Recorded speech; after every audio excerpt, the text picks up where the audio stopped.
मला कल्पना आहे की आता आपण सगळेजण डॉक्टर हिलाल अहमद यांना ऐकण्यासाठी उत्सुक आहोत। सब मैं आपसे बताना चाहता हूं कि जब जो सब एक्टिविस्ट है, एकेडमिशियंस है, ये सत्यशोधक और संविधान को मानने वाले सब कार्यकर्ता हैं, जिसमें परिहार साहब है, धीरे साहब है, भूपटकर है, गोरे साहब है, अरुण खोरे साहब है, गीताली जी है, और अंधश्रद्धा निर्मूलन समिति के कार्यकर्ते हैं, प्रिंसिपल शाहबुद्दीन शेख साहब है, बहुत सारे नाम है, मस्के जी और ऐसे प्रशांत कोठाड़िया जी भी है। ये सब जो है तो समतावादी कार्यकर्ते हैं, सत्यशोधक के कार्यकर्ते हैं।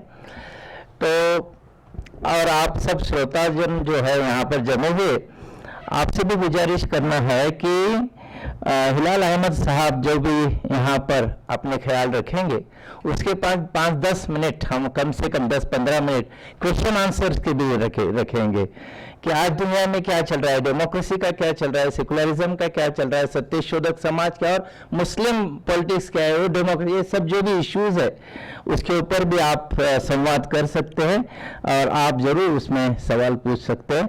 मैं अभी डॉक्टर हिलाल अहमद साहब से गुजारिश करता हूं कि वे अपने ख्याल रखें। आज मुझे पहली बार ये लगा कि मराठी आनी चाहिए और अच्छी आनी चाहिए, क्योंकि महाराष्ट्र से मेरा संबंध दो चीज़ें मुझे महाराष्ट्र की बहुत पसंद हैं, एक बाकरवाड़ी और एक सुनील गावस्कर। अब इसके बावजूद मैं मराठी नहीं सीख पाया तो ये मेरी अपनी कमी है।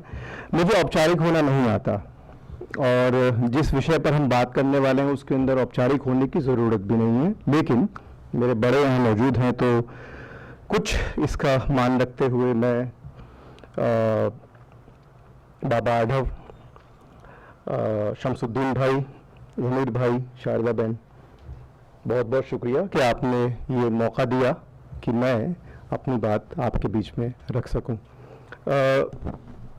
मैंने ये सोचा था कि मैं अपना जो लेक्चर है उसको लिख लूं, लेकिन फिर मुझे लगा कि ये मन की बात हो जाएगी तो इसलिए मैं बोलूँगा और मैं कम बोलूँगा, क्योंकि हम जिस समाज से आते हैं बोलने वालों का समाज है, सुनने वालों का नहीं है। तो मैं कोशिश करूँगा कम बोलूँ और हम आपस में संवाद कर पाएँ। ये संवाद की पद्धति महात्मा फूले की भी है और हामिद दलवाई की भी है। गुलामगिरी की जो किताब है वो संवाद की शक्ल में लिखी हुई है, हम सभी जानते हैं। और हामिद दलवाई का जितना भी लेखन मैं मराठी में नहीं पढ़ा है, अंग्रेज़ी में ही पढ़ा है, उसमें बुनियादी बात जो है वो संवाद की है। तो संवाद किया जाए, किसी के पास भी पूरा सच नहीं होता। मेरे पीछे क्या है मुझे नहीं पता, आपके पीछे क्या है मैं देख सकता हूँ। तो इसका मतलब ये है कि हम सभी इसी हॉल में हैं और सबका सच अलग अलग है। तो फिर शोधन किस चीज़ का, सत्यशोधक का अर्थ क्या है, पहली चीज़ मैं इस पर थोड़ी सी बात रखूँगा। दूसरी बात ये कि अगर हम अपने महान विचारकों का अनुसरण करने लगें तो उस अनुसरण और भक्ति के अंदर फ़र्क हमें करना पड़ेगा। तो तरीका क्या हो उनके विचारों तक पहुंचने का, दूसरी बात मैं ये रखूँगा। और अंतिम बात कि आज के हमारे क्या सवाल हैं, उन सवालों पर थोड़ी सी चर्चा। मैं मुस्लिम राजनीति और भारतीय लोकतंत्र पर का शोधार्थी हूँ और ज़्यादा बात मैं भारतीय लोकतंत्र पर रखूँगा। मुस्लिम राजनीति पर अगर आप चाहेंगे तो कुछ बात हम बाद में कर लेंगे।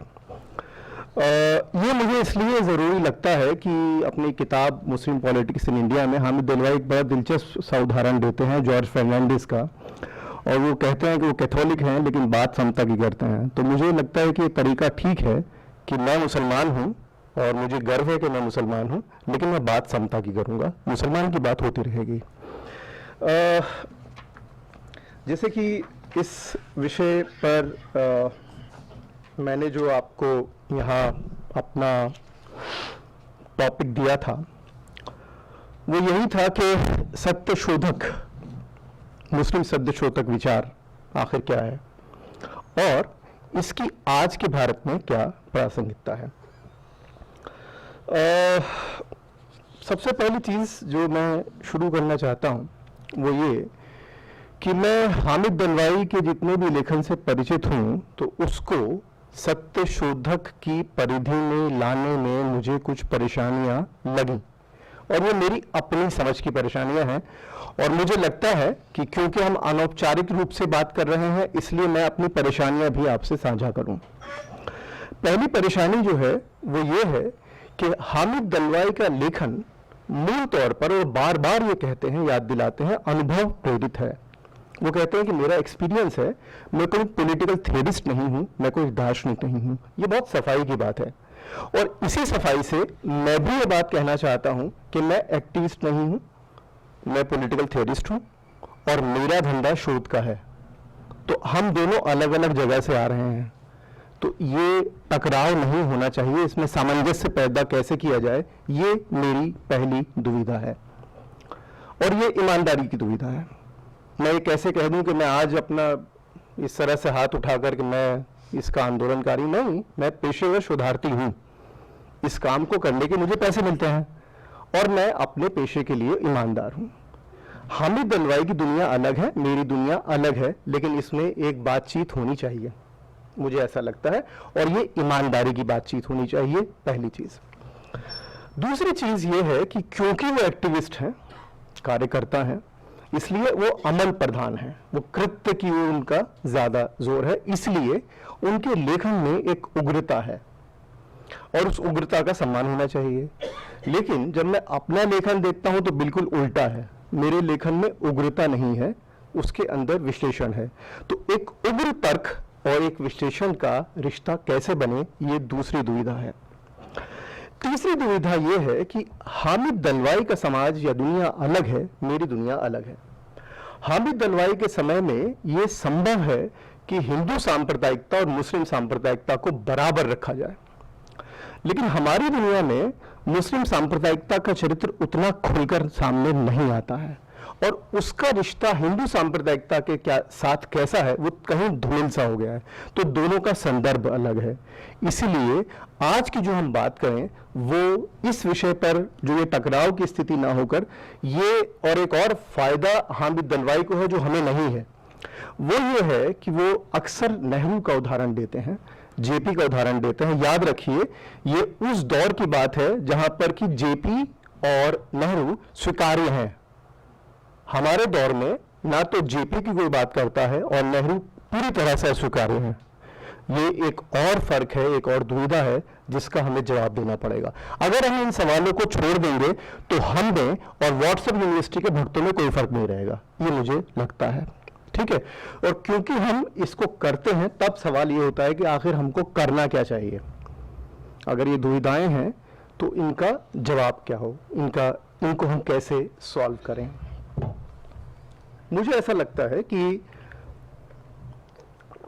चाहे वो महात्मा फूले हों, चाहे वो गांधी हों, चाहे वो अंबेडकर हों या हामिद दलवाई हों, ये लोग, हम इनको महान मानते हैं, तो हमें ये पता होना चाहिए कि हम महान क्यों मानते हैं। और इनकी महानता इसलिए है कि इन्होंने अपने समय के सवालों को इस तरह से उनका जवाब ढूंढा कि वो ना केवल उनके समय के सवालों का जवाब दे सकते हैं, बल्कि वो उस परिधि से बाहर आकर हमारे सवालों के लिए भी प्रासंगिक हो जाते हैं। तो जैसे मैंने पहले कहा कि अगर हम सिर्फ फूल चढ़ाएं और कह दें कि हम इनको मानने वाले हैं तो भक्ति और इसमें कोई फर्क नहीं होगा, लेकिन अगर हम ये ध्यान से देखें कि उनके सवाल क्या थे और उन सवालों को जानने का उनका तरीका क्या था, तो शायद हम उनसे इंगेज कर पाएंगे, उनसे बातचीत कर पाएंगे। विचारक कभी मरते नहीं, और क्यों नहीं मरते? क्योंकि उनकी पद्धति नहीं मरती। जाहिर सी बात है, फूले जिस जमाने में बात कर रहे हैं बलिराजा की, वो बलिराजा की कल्पना आज के समाज में बिल्कुल भी नहीं है। तो मैं अगर गुलामगिरी पढ़ूं तो मुझे अपने सवाल पता होने चाहिए। फूले के सवाल तो उन्होंने जवाब दे ही दिया है, पद्धति क्या है। और ये पद्धति हमारे जैसे अक्सर पूरी किताब में कम से कम 15-20 जगह पर हामिद दलवाई मुस्लिम पॉलिटिक्स इन इंडिया में कहते हैं कि मुसलमानों में कोई गांधी पैदा नहीं हुआ। इसका क्या मतलब है? इसका मतलब ये है कि वो पद्धति की ओर इशारा कर रहे हैं, और एक जगह तो उन्होंने काफी विस्तार से उसको लिखा भी है। तो हमें पद्धति पता होनी चाहिए कि आखिर फूले की पद्धति और उसके बरक्स जो उसकी प्रैक्टिस है, उसका अमल है, हामिद दलवाई में कैसे हुआ है। अगर हम उसकी पहचान कर लेंगे तो शायद हम उनका जो अनुसरण करने वाली बात है उससे निकलकर उनसे इंगेजमेंट वाली बात मुझे लगता है कि वो कर पाएंगे। इस चीज को समझने के लिए मुझे लगता है कि रूपरेखा तैयार करनी पड़ेगी, एक फ्रेमवर्क इसको अंग्रेजी में कहा जाता है। अब ये जो बात मैं आपके सामने रखना चाह रहा हूं वो मेरी समझ है फूले की और दलवाई की। ये समझ मेरी है, ये सवाल मेरे हैं, जो गलत भी हो सकते हैं, इसलिए संवाद जरूरी है। ठीक है, तो मुझे ऐसा लगता है कि सत्यशोधक शब्द जब भी हम इस्तेमाल करते हैं तो उसके 4 अर्थ होते हैं। पहला अर्थ होता है सत्य का शोधन और उसकी निरंतरता। सत्य का शोधन, सच जो है, जैसे मैंने जो उदाहरण दिया था कि मैं अपने पीछे नहीं देख सकता और आप अपने पीछे नहीं देख सकते, हम सब यहीं पर हैं, लेकिन हमारा सच अलग अलग है, इसलिए सच की एक निरंतरता है। सत्य की खोज जो है वो किसी एक मुकाम पर पहुंचने की नहीं है, कभी एक जगह जाकर हम रुक जाएं। सत्य हमारी रोजमर्रा की कोशिश है जिसको हम हमेशा जिसको ढूंढते रहने की निरंतरता हमारे अंदर होनी चाहिए।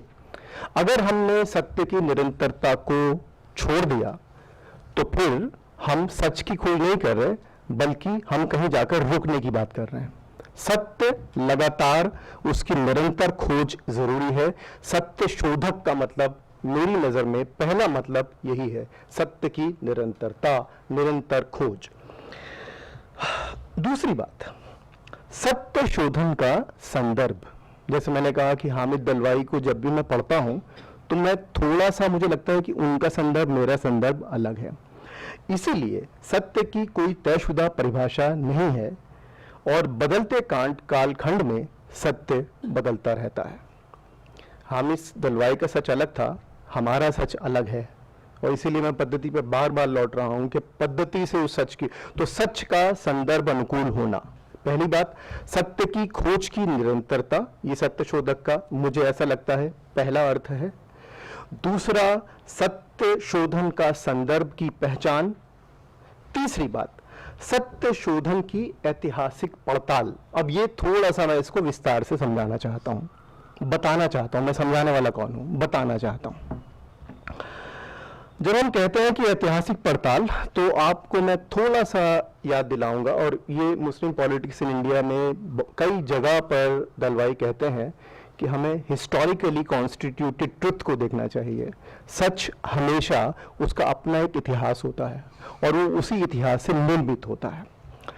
महात्मा फूले ने जब गुलामगिरी लिखी थी तो वो सवाल, आज के सवालों को, वो जो उनका सच है उसकी पड़ताल करने के लिए वो एक ऐतिहासिक परिप्रेक्ष्य की गणना करते हैं, और उस ऐतिहासिक परिप्रेक्ष्य में आज के सवालों को वो रखकर और उसके बाद उनके अर्थों को निकालने की कोशिश करते हैं। यहाँ इतिहास के 2 अर्थ हैं। पहला अर्थ ये है कि हम ये मानकर चलें कि जो कुछ भी इतिहास में हुआ वो पूरी तरह से आज के लिए कारगर होगा। एक अर्थ में इतिहास का इस्तेमाल ऐसे होता है, और दूसरे अर्थ में इतिहास का इस्तेमाल इस तरह से होता है कि प्रत्येक जो परिघटना है उस परिघटना के निर्माण का अपना एक इतिहास है।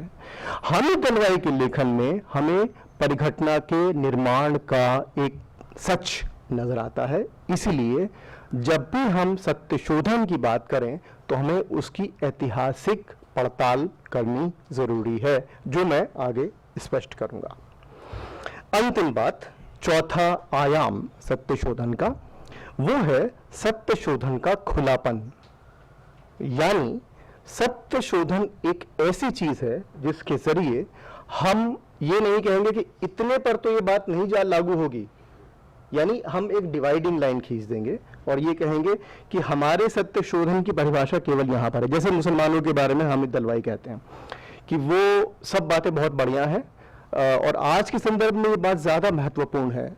आज जो जिसे कहा जाता है कि हिंदू पहचान की उग्रता के लिए ये ज़रूरी हो गया है कि मुसलमानों को टारगेट किया जाए, लेकिन ये जो टारगेट होने वाली जो पूरी राजनीति है, इसने एक नए विमर्श को जन्म दिया है, जिसको अंग्रेजी में कहा जा सकता है मुस्लिम विक्टिमहुड की मानसिकता। यानी एक ऐसी मानसिकता जिसमें मुसलमान हमेशा विक्टिम है। लेकिन ये विक्टिमहुड की जो मानसिकता है वो परेशानी की मानसिकता है, क्योंकि सारे मुसलमान विक्टिम नहीं है, सारे मुसलमान विक्टिम नहीं है। ये बात की पहचान हमें विविधताओं की ओर लेकर जाती है। तो ये बात वो बार बार कहते हैं मुस्लिम पॉलिटिक्स इन इंडिया के अंदर कि ये बहुत ज्यादा जरूरी है हम अपने सत्य के शोधन के लिए अपने तर्कों के खुलेपन का इस्तेमाल प्रत्येक परिघटना पर करें। हम ये ना कहें कि अभी टारगेट हो रहे हैं मुसलमान तो उनके बारे में कोई बात मत करो, नहीं, ऐसा नहीं है।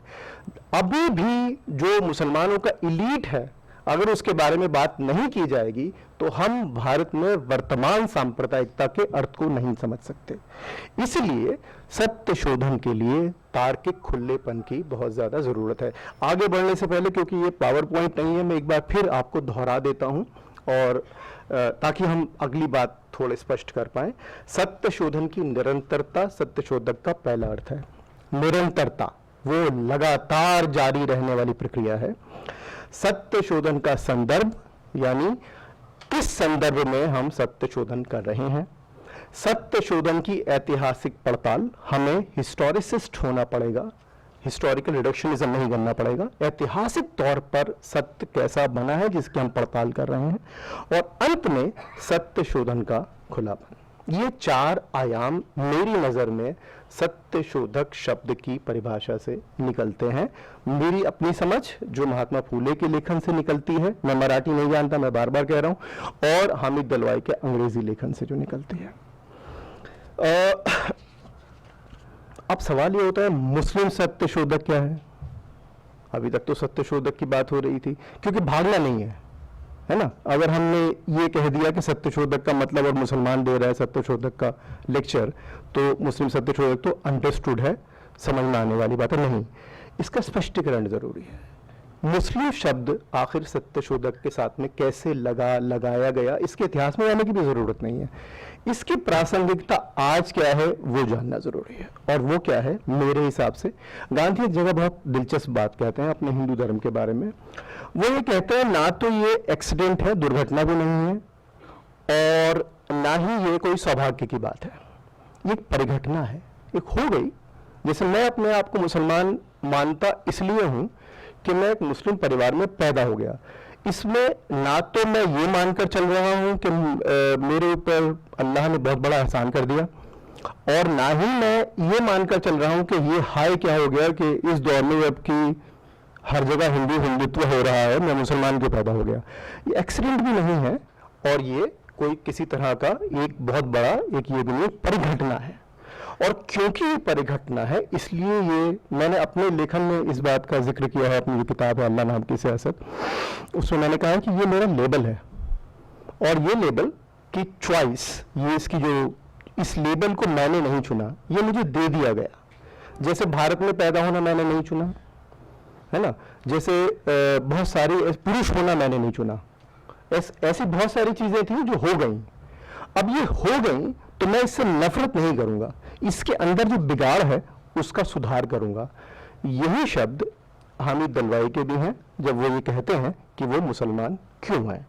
इसीलिए मुस्लिम सत्य शोधन के ये चार आयाम किसी के भी धर्म के साथ आड़े नहीं आते, क्योंकि धर्म जो है वो एक ऐसी घटना है जो हो जाती है, उसमें हम उस घटना के साथ जुड़ते नहीं हैं आमतौर पर। अब इसमें मैं कन्वर्जन की बहस में नहीं जाऊंगा, क्योंकि उससे फिर ये जो विमर्श है हमारा वो दूसरी दिशा में चला जाएगा। मुख्य बात यह है कि क्योंकि ये मेरी अपनी धारणा है कि मैं इस परिवार में, इस समाज में पैदा हुआ हूं, और मुझे इस समाज की अच्छाइयाँ और बुराइयाँ दोनों पता हैं, तो इसीलिए इस समाज की बुराइयों के लिए भी मैं उतना ही जिम्मेदार हूँ जितना कि इस समाज की अच्छाई के लिए। और ये समाज वृहत्तर भारतीय समाज का हिस्सा है, इसलिए भारतीय समाज की अच्छाइयों बुराइयों के लिए भी मैं उतना ही जिम्मेदार हूं जितना कि मुस्लिम समाज की अच्छाइयों बुराइयों के लिए।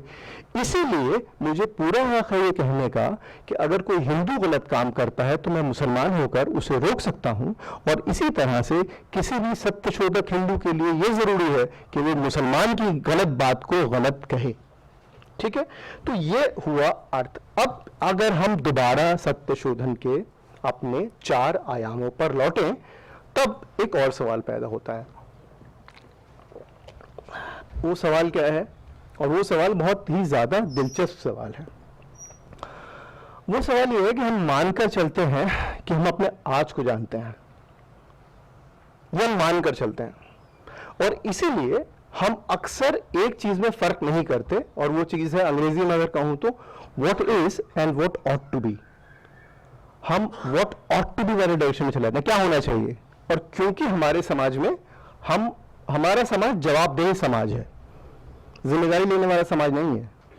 हमारा समाज जवाब दे सकता है। अभी हम इस सभा को विक्षिप्त सा कर दें तो हर किसी के पास जवाब है, लेकिन सवाल क्या है?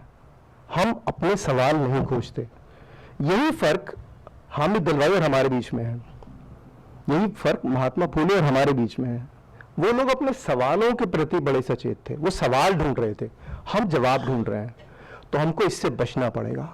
हमें सवाल जवाब नहीं ढूंढने, पहले हमें सवाल का पता होना चाहिए।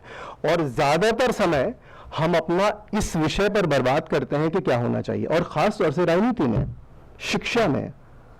धर्म की बात आजकल नहीं करेंगे, शिक्षा और राजनीति। श्रीलाल शुक्ल का बड़ा मशहूर उपन्यास है हिंदी में, क्या नाम है उसका?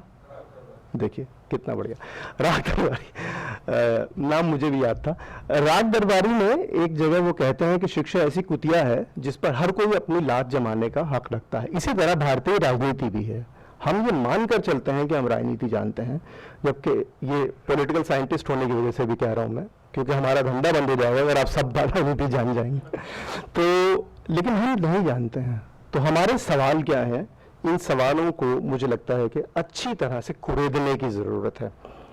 अब मैं अपने सवाल बताऊंगा, जरूरी नहीं कि आप सबके सवाल हों, आपके सवाल अलग भी हो सकते हैं। आप सत्यशोधन की जो मैंने 4 आयामों का जिक्र किया, तो वो ऐसे आयाम है जिसके आधार पर कोई भी व्यक्ति अपने सवाल निकाल सकता है। मैंने 4 निकाले हैं। ठीक है, पहला सवाल है लोकतंत्र की प्रासंगिकता का, दूसरा सवाल है आर्थिक बराबरी का, तीसरा सवाल है धर्म और सेकुलरवाद का, और चौथा समाज की नैतिकता का। अब इसमें थोड़ी बात, क्योंकि आज की है इसलिए मैं इसको थोड़ा सिस्टमैटिकली, धीरे धीरे, व्यवस्थित तौर पर आपसे साझा करने की कोशिश करूंगा। लोकतंत्र का सवाल, वहां पर वो रखी है प्रियम्बल, जो ये लगी हुई है, हमें गिफ्ट भी की गई है ना, प्रस्तावना संविधान की। ये हमने कब से बांटनी शुरू की है? देखिए, कुछ कड़वे सवाल भी हो जाए तो बुराई नहीं है ना। ये कब से बांटनी शुरू की हमने? कब हमारे लिए बहुत महत्वपूर्ण हो गया संविधान? बहुत जल्दी, बहुत नजदीक की बात है। हाँ,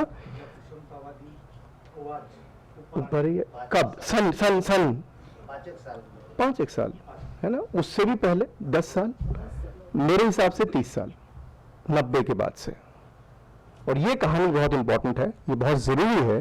थोड़ा सा हम अपनी फिर दोबारा में ऐतिहासिक पड़ताल, अगर लोकतंत्र हमारी परिघटना है तो हम थोड़ा सोचें कि आखिर संविधान की पूजा करना हमने कब से शुरू कर दिया। याद रखिए, हामिद दलवाई के लेखन में संविधान बहुत कम आता है ना।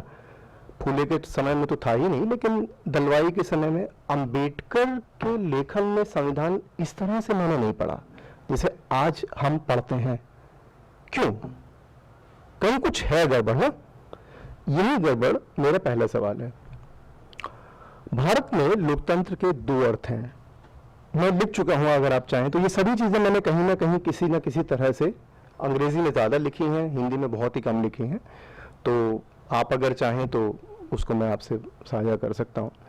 जो लोकतंत्र की हमारी कहानी है, उसमें लोकतंत्र के भारतीय संदर्भों में 2 अर्थ उभर कर आए हैं।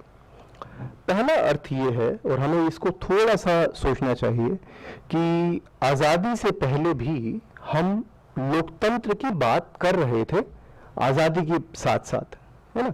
और ये 1930 में जब पूर्ण स्वराज्य की मांग कांग्रेस ने की, और उसमें सारे धड़े, अब सिर्फ सब क्रेडिट कांग्रेस को नहीं देना चाहिए, जो सारे धड़े राष्ट्रवादी आंदोलन के थे, उसमें कहीं ना कहीं पर एक चीज थी, हम एक हैं और हमें लोकतांत्रिक होना है। क्यों होना है, इस पर अलग अलग मत थे। आखिर लोकतंत्र क्या चीज है?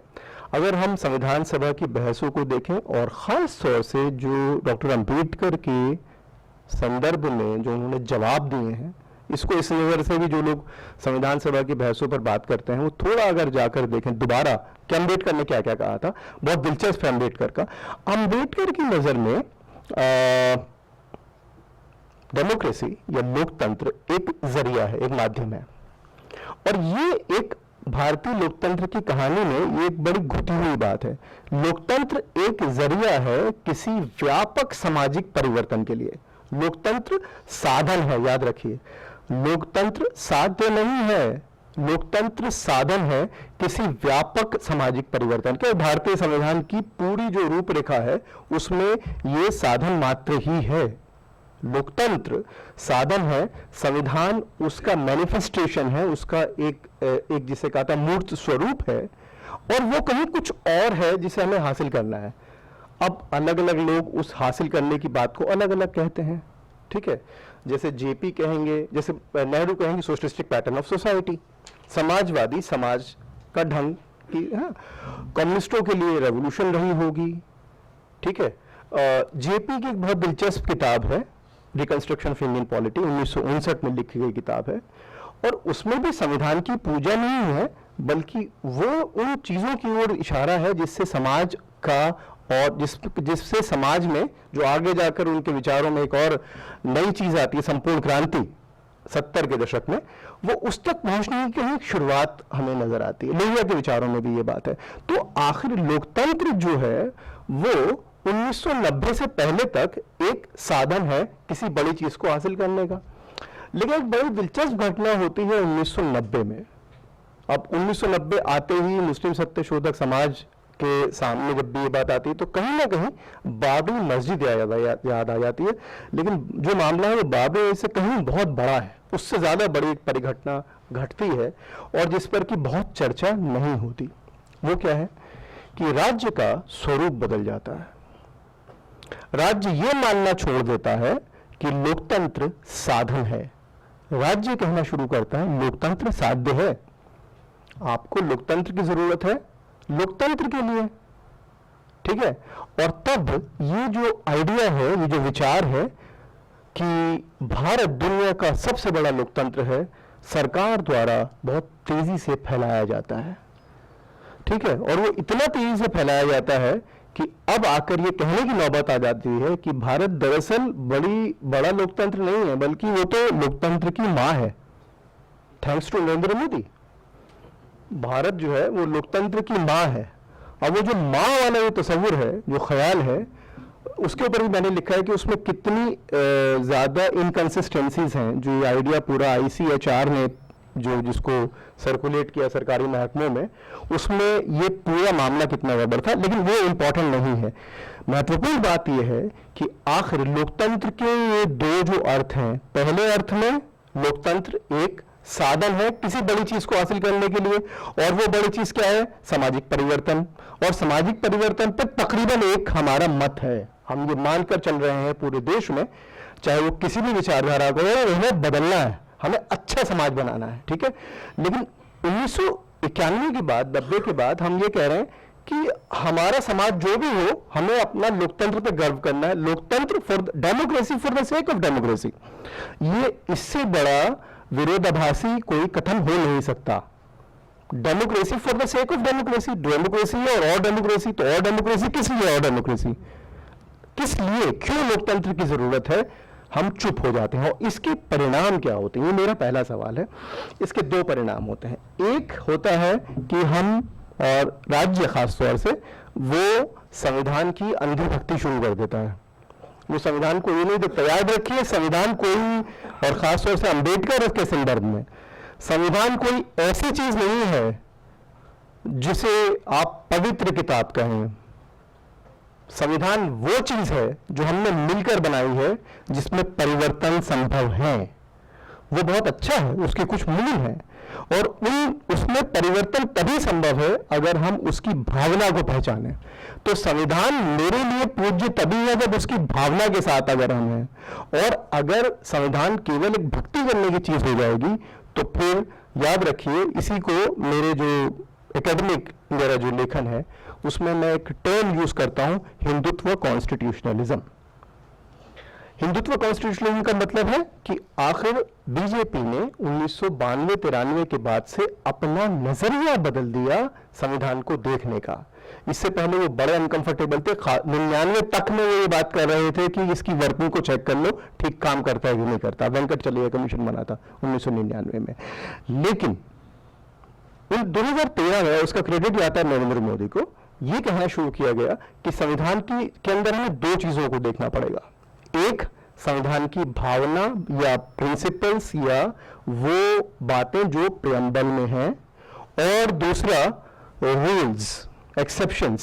संविधान में बहुत सारे एक्सेप्शंस भी हैं, है ना। तो हमें ये चीजें जो प्रिंसिपल्स हैं या संविधान की भावना है उसको मानकर चलना है, सेटल्ड है, इस पर कोई बातचीत नहीं होगी। लेकिन संविधान को एक रूल बुक बना देंगे, तो अगर रूल बुक बना देंगे तो फिर कानून बाजी शुरू हो जाएगी जो पिछले 10 साल में हो रही है। इसलिए संविधान के प्रति हमारा जो नजरिया है उसको दोबारा जरा सोचने की जरूरत है कि कहीं ऐसा तो नहीं कि राज्य द्वारा प्रतिपादित नीति, जिसमें कि संविधान एक प्रतीक बन गया है साध्य बनाने को लोकतंत्र के, कहीं वह तो नहीं है। और अगर वो नहीं है तो उसका विकल्प हम क्या सोच रहे हैं। मेरे पास कोई विकल्प नहीं है, लेकिन हमें सोचना चाहिए। दूसरा जो इस लोकतंत्र की इस नई परिभाषा से हुआ वो था कि हमारा पूरा लोकतंत्र चुनाव केंद्रित हो गया। अब हर बात चुनाव पर होती है। जो जीतता है वो ये कहता है कि मुझे जनता का मत मिला हुआ है, ठीक है। याद रखिए, हमारे first pass the post system है, यानी अगर मैं और दो लोग हम चुनाव लड़ रहे हों और मुझे 51% मत मिल जाए और मेरे विरोधी को 49% मत मिल जाए तो मैं जीता रहूंगा, लेकिन मैं 49 का प्रतिनिधि रहूंगा ये मानते हुए कि 49 मुझसे खुश नहीं थे। अब ये विमर्श खत्म हो गया। अब अगर मैं एक वोट से भी जीतता हूं तो मैं जीतता हूं। अगर मैं 33% वोट लेकर भी इस देश में सरकार बनाता हूं तो मैं ये कहता हूं कि डिसाइसिव लीडर आ गया। अगर मैं 37% वोट लेकर भी चुनाव में सरकार बनाता हूं और सरकार का नाम होता है एनडीए, तब भी हम ये कहते हैं कि डोमिनेंट पार्टी आ गई। तो कहीं विमर्श में गड़बड़ है, सोचने की जरूरत है। ये मेरा पहला सवाल है। अब मेरा दूसरा सवाल है आर्थिक बराबरी का। और ये जो सवाल निकले हैं ये उसी तरह से मैंने निकाले हैं जिस तरह से जो 4 आयाम मैंने सत्यशोधक के एक फ्रेमवर्क डेवलप करने की कोशिश की थी, उसी से निकाले हैं। दूसरा सवाल है आर्थिक बराबरी का। याद रखिए, संविधान हमारा जो है उसमें 2 चीजें हैं, जैसे मैंने अभी भी कहा, रूल्स हैं और प्रिंसिपल्स हैं, ठीक है। कुछ भावनात्मक चीजें हैं जो बड़ी बातें हैं और कुछ रूल्स हैं। और कई बार याद रखिए, रूल्स और जो भावनाएं होती हैं, प्रिंसिपल्स होते हैं, वो हमेशा उनमें तारतम्यता नहीं रहता, उनमें विरोधाभास भी होता है। और एक चीज और याद रखिए, हमारे यहाँ जो कानून है, और आप बहुत सारे लोग मुझसे ज्यादा जानते हैं इस चीज को, हमारे यहाँ जो कानून है वो कानून और संविधान, हमने सारे कानून तो अंग्रेजों के बदले नहीं थे। हमने एक नियम बना दिया था कि अगर कोई कानून संविधान की भावना के खिलाफ जाएगा तो वो कानून निरस्त कर दिया जाएगा। लेकिन वो कब होगा? अगर उसको चुनौती दी जाएगी, और अगर चुनौती नहीं दी जाएगी तो जिस कानून के तहत भगत सिंह को पकड़ा गया था उसके तहत मुझे भी पकड़ा जा सकता है, ठीक है। तो और वो संविधान की चुनौती जब तक आप कोर्ट नहीं आएंगे तब तक तो नहीं हो सकती।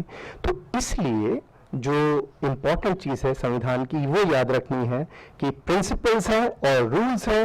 रूल और प्रिंसिपल में हमेशा तारतम्यता नहीं होती। इसलिए यही वो हिस्सा है जहां पर कि सकारात्मक राजनीति होती है।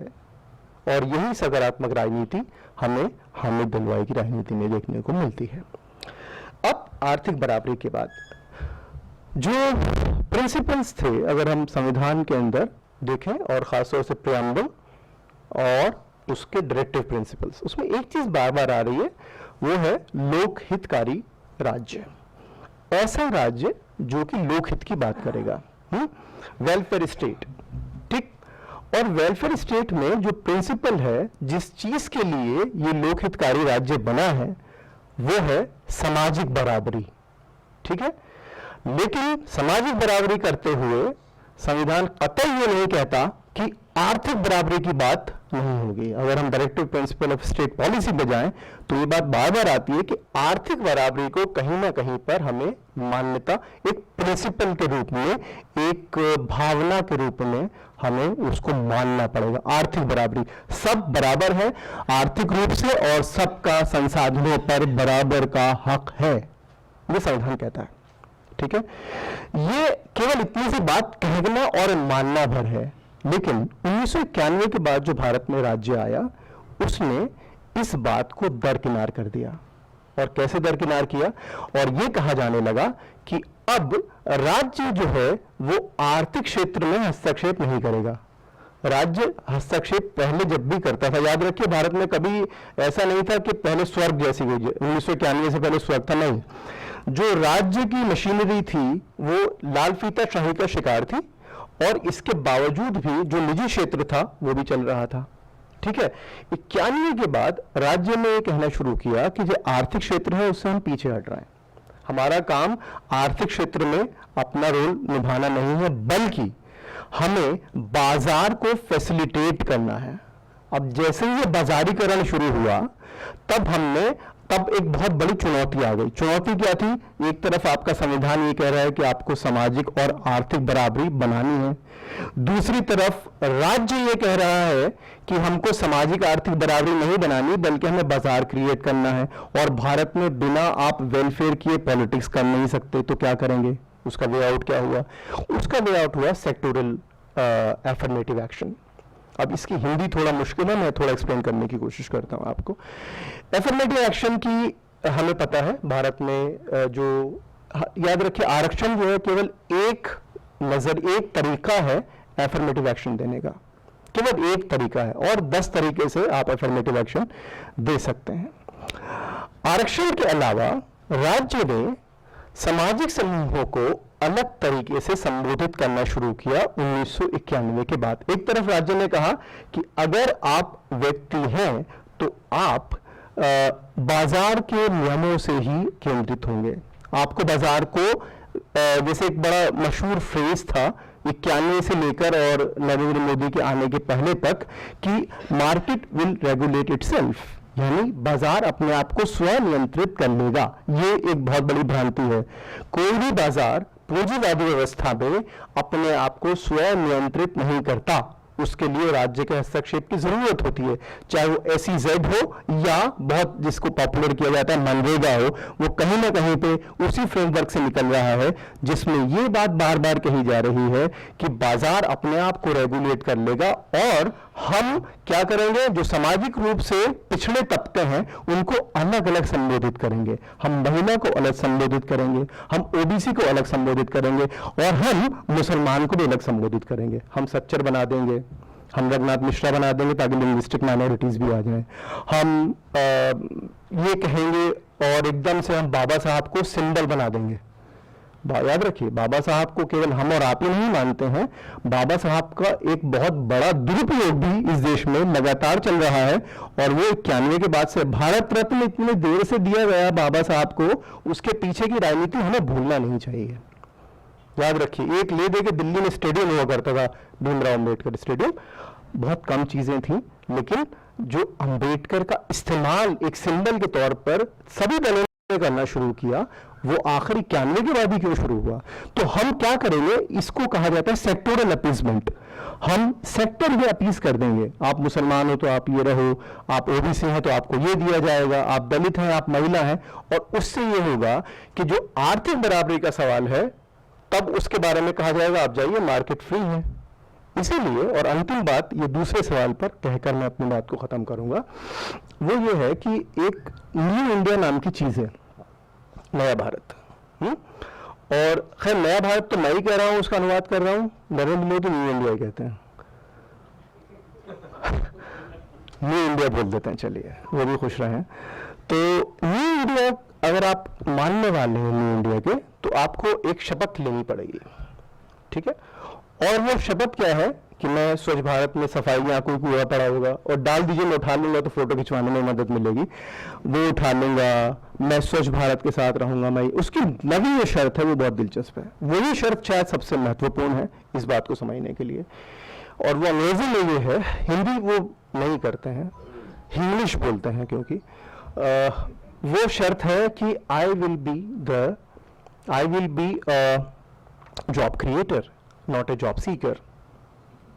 मैं शपथ लेता हूं कि मैं नौकरी नहीं मांगूंगा और मैं न्यू इंडिया हो जाऊंगा। ये मैं नहीं कह रहा हूं, ये उस पर लिखा है, वेबसाइट पे आप जाके देख सकते हैं, NarendraModi.com के ऊपर।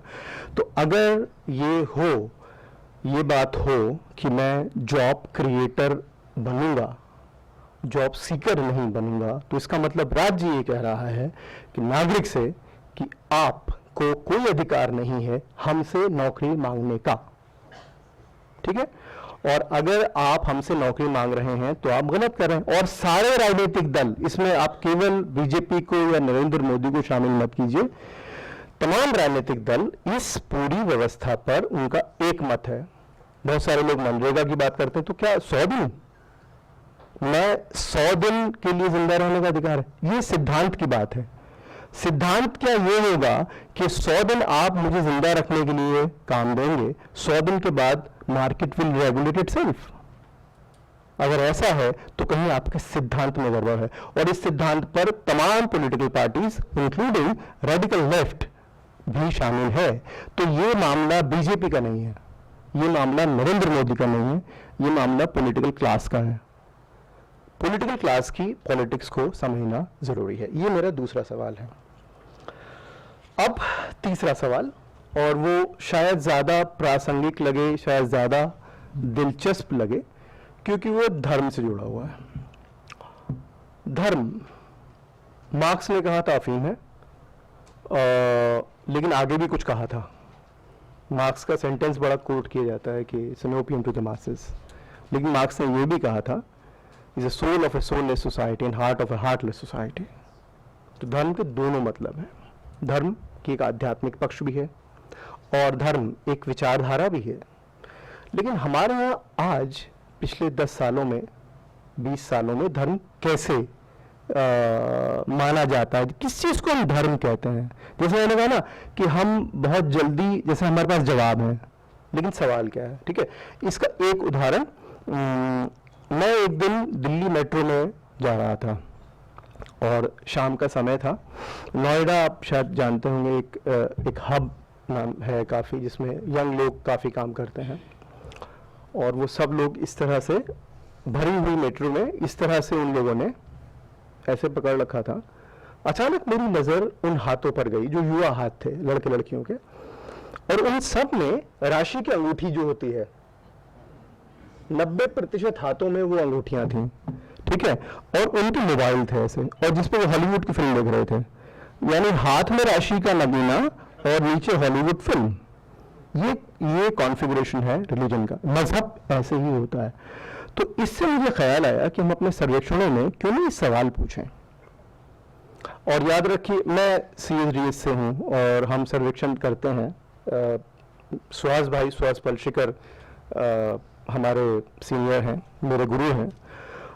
तो सुहास भाई ने भी के बहुत सारे सवाल, हमने एक सर्वेक्षण किया 2017 में। उसके बाद प्यू रिसर्च ने भी हमारे साथ मिलकर, मैं उसका एडवाइज़र था, एक सर्वेक्षण किया भारत में धर्म और धार्मिकता के सवाल को। ये रिपोर्ट जो है वो प्यू की वेबसाइट पर मौजूद है, आप देख सकते हैं। उस पर मैंने काफ़ी लिखा भी है, मेरे लेख भी आपको अगर गूगल करेंगे तो मिल जाएगा। तो हमें ये लगा कि आखिर ये पूछा जाए कि आखिर धर्म किसको माना जाता है। तो लोगों से पूछा, आप भगवान में विश्वास करते हैं? भगवान हमारे यहाँ एकदम सॉलिड 97-98 भगवान है। सब कहते हैं हाँ जी मैं भगवान में विश्वास करता हूँ। उसको और प्रूव करने के लिए आगे हमने ये पूछा कि कौन से भगवान में विश्वास कैसे करते हैं, तो बताया नंबर 1 शिव अभी भी हैं, नंबर 2 हनुमान, नहीं जैसे अल्लाह जो है वो 10वें 11वें पायदान पर है, लेकिन टॉप जो है सबसे बड़े मानने वाले भगवान जो है वो भारत में शिव हैं, अभी भी शिव हैं, राम नहीं है। तब हमें ये लगा कि आखिर आप किस तरह से ये कहते हैं कि आप धार्मिक हैं। तो हमने ये सवाल पूछा कि भाई, और याद रखिए 1-2 लोगों से सवाल नहीं पूछा जा रहा है, ये 30,000 लोगों से सवाल पूछा जा रहा है। और जो हमारी सैंपलिंग होती है, जिस आधार पर हम अपने सर्वेक्षण के अंदर लेकर आते हैं, उसमें हम कोशिश करते हैं कि भारत की जनसंख्या में जितने मुसलमान हैं उतने मुसलमान हों, भारत की जनसंख्या में जितने दलित हैं उतने दलित हों, जितनी महिलाएं हैं, कोशिश करते हैं। और इन जो आंकड़े मैं अब आपके सामने रखने वाला हूं, उन आंकड़ों पर आप शक कीजिएगा जरूर, क्योंकि सर्वेक्षण जो होते हैं वो इशारे होते हैं, वो फाइनल ट्रूथ नहीं होता, और हम तो बात सत्य शोधन की कर रहे हैं। सर्वेक्षण जो है वो एक इशारा है कि इस डायरेक्शन में हमें और रिसर्च करनी है। याद रखिए, हम सर्वेक्षण वाले हैं तब भी ये बात कह रहे हैं। आमतौर पर सर्वेक्षण जिस तरह से आता है ना इंडिया टुडे के ऊपर, या आजकल तो टीवी पर भी आता है, तो उस पर आप कतई विश्वास मत कीजिए। ये पूछिए सैंपलिंग क्या थी, आपने किस तरह से, आपका क्वेश्चनर क्या था इत्यादि, उस पर हम नहीं जाएंगे।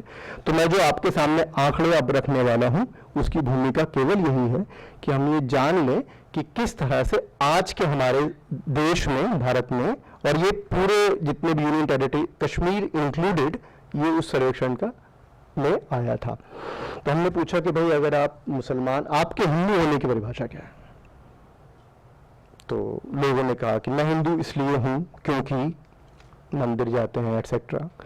लेकिन जो हमारा, जब हमने उसको इकट्ठा किया उन जवाबों को, तो हिंदू होने की सबसे बड़ी पहचान गाय का मांस खाना या ना खाना है। 72% लोगों का मानना यह था कि अगर कोई व्यक्ति गाय का मांस खाता है तो हिंदू नहीं हो सकता। ठीक है, यानी गाय, मंदिर जाना, पूजा करना, भगवान में विश्वास करने से ज्यादा जरूरी है। ठीक है, यही सवाल हमने मुसलमानों से पूछा, और मुसलमानों से हमने पूछा कि कौन मुसलमान नहीं, तो 70% मुसलमानों ने कहा जो सुअर खाए वो मुसलमान नहीं है। तो गाय और सुअर डोमिनेट कर रहे हैं रिलीजियोसिटी को।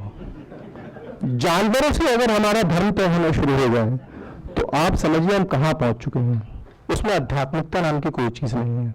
ठीक है, भले ही मस्जिद ना जाता हो, भले ही नमाज ना पढ़ता हो, भले ही अल्लाह को ना मानता हो, गोश्त सुअर का नहीं खाना चाहिए। ठीक है, भले ही वो कुछ भी करता हो, उसमें व्यभिचार कर रखा हो, महिलाओं को खूब अपनी बीवी को पीटता हो, लेकिन गाय का मांस नहीं खाएगा। तो गाय का मांस और सुअर का मांस हिंदू और मुसलमान की सबसे बड़ी पहचान है इस सर्वे के अनुसार। इसको और हमें जानना जरूरी है, उस पर बाद में बात करेंगे। दूसरी बात,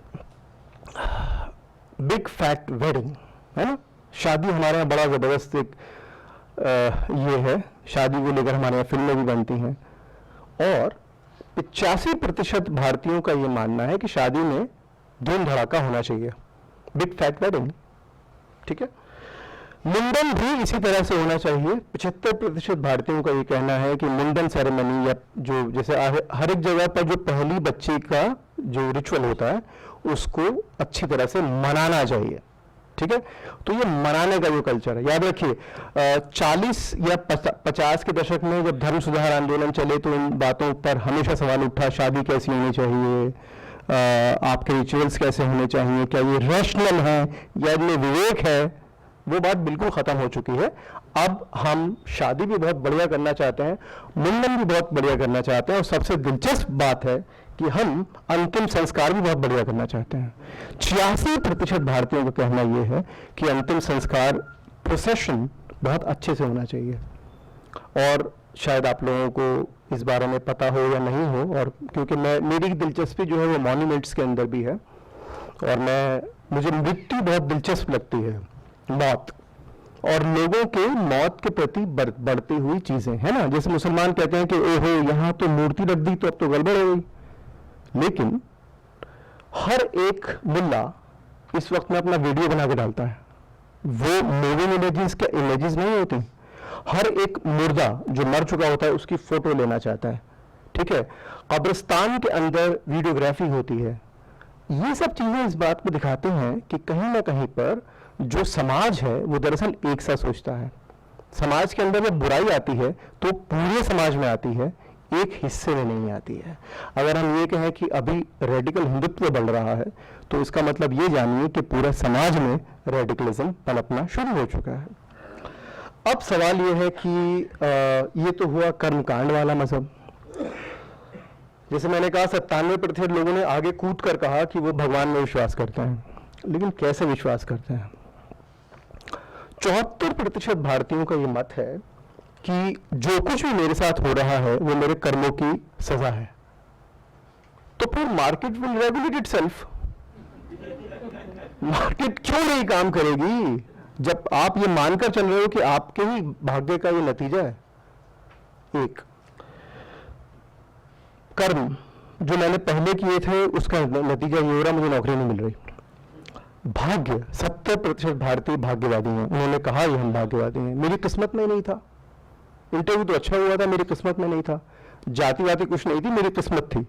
तो अगर सब चीजें किस्मत, और ये मैं आपको ये बता रहा हूं सर्वेक्षण के नतीजे, ये केवल मेरी आपकी बात नहीं है। भूत प्रेत 50% भारतीय मानते होते हैं, अकेले में डर लगता है, और भूतों को उतारना, बुरी नजर, जादू टोना और उतार करवाना, यानी अगर किसी ने किसी पर जादू करे उसको उतार करवाना, तकरीबन 50% भारतीय मानते हैं और बाबाओं के पास जाते हैं। अब इसमें विवेक कहां पर है? ये धर्म है हमारा। मैंने आपको राजनीति की कहानी बताई, मैंने आपको अपना अर्थ, जो हमारा आर्थिक स्थिति है देश की, उसके बारे में बताया, और अब ये जो है वो हमारे समाज की एक तस्वीर है, और जो कि बहुत अच्छी तस्वीर नहीं है। अंतिम बात ये बिल्कुल वाकई में अंतिम बात है, वह है समाज की नैतिकता की बात है। याद रखिए, जैसा समाज, सारा दोष हम दे दें बीजेपी को, सारा दोष दे दें किसी पॉलिटिकल पार्टी को, और ये कहें कि नेता तो होते ही ऐसे हैं, नेता हम में से ही जाते हैं। याद रखिए हमेशा इस बात को, नेता हम ही लोग तो हैं, हमारे ही तरह तो हैं। तो हमारे यहाँ जो सक्सेस की डेफिनेशन है वो क्या है? आप कैसे सक्सेस हो, आपकी सफलता क्या है? तो अगर आपकी सफलता ये है कि आप किसी भी तरह से दूसरों को डिच करके, दूसरों को हटाकर कामयाबी हासिल कर लें, तो कोई भी आपसे कोई नैतिक सवाल नहीं पूछेगा। ये नैतिकता का ह्रास है। तो हमारा रैशनलिज्म या विवेकवाद तबाह हो रहा है, हमारी नैतिकता तकरीबन जा चुकी है। हमारी राजनीति में हम खुद इतने ज़्यादा आंखें मीच कर खड़े हैं कि हमको अभी भी ये लग रहा है कि इस इलेक्शन में अगर ये हो जाएगा तो ये हो जाएगा। बिल्कुल नहीं होगा। अगर मान लीजिए कल को कांग्रेस और राहुल गांधी भी आएंगे तो वो भी राम मंदिर जाएंगे, वो भी यही करेंगे, क्योंकि डोमिनेंट नैरेटिव ऑफ पॉलिटिक्स है। ठीक है, तो आखिर चीजें कहां से शुरू करें? अंतिम बात यह है कि चीजें समाज से शुरू करें। हम अपने सवाल खुद देखें, और क्योंकि मैं सुधारक नहीं हूं इसलिए मुझे नहीं मालूम कैसे करें, ये हमको सबको मिलकर सोचना पड़ेगा। बहुत बहुत शुक्रिया।